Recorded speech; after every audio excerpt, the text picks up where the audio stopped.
Selecting your host. I don't know why, but this tends to be such a highly debated topic on like who would be the best person to host this show and so on. So I wanted to start off by just sharing with you a couple of myths about hosts just to get those out of the way. So first of all, it has to be the CEO. Well, not necessarily. I mean, many times podcast hosts tend to be CEOs and folks in leadership in general, but that's not always going to be the case. There's a lot of great successful shows that don't necessarily have the CEO in the hosting seat, especially if they're not particularly comfortable with it.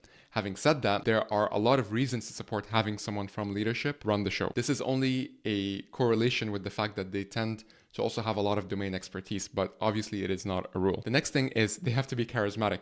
Well, that's not true. In some cases, not being, stereotypically charismatic can actually work in your audience's favor because they find that this is actually a lot more relatable. Most people aren't necessarily charismatic or anything like that. So the more authentic you are, the better. And we're going to talk more about authenticity in just a second. But keep in mind that this kind of like stereotypical charisma that you're thinking of is not always a recipe for success, not necessarily. The next one is they need to have hosting experience or like broadcast experience or something. Well, no, like everyone has to start somewhere. And again, like sometimes when you're starting from scratch, you tend to bring a really like fresh perspective to the podcast as opposed to like a rehearsed best practices kind of approach, which could really like alienate a lot of people in your audience, which is kind of related to the final one, which is they need to have a radio voice. They don't. They just need to be clear communicators, which is completely different and much more important. So now let's look at selecting a host.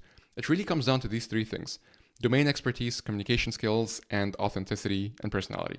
So when it comes to domain expertise, this is what we were talking about earlier, that it doesn't necessarily need to be the CEO or someone in leadership, but it just tends to be someone in leadership because they tend to have a lot of domain expertise. Having said that, we've seen people, specifically in B2B brands, across all management levels, from individual contributors to managers to everything else. As long as they have domain expertise and the audience can relate to them, they could be a prime candidate for being a show host. The next thing is communication skills. So again, they need to be a clear communicator.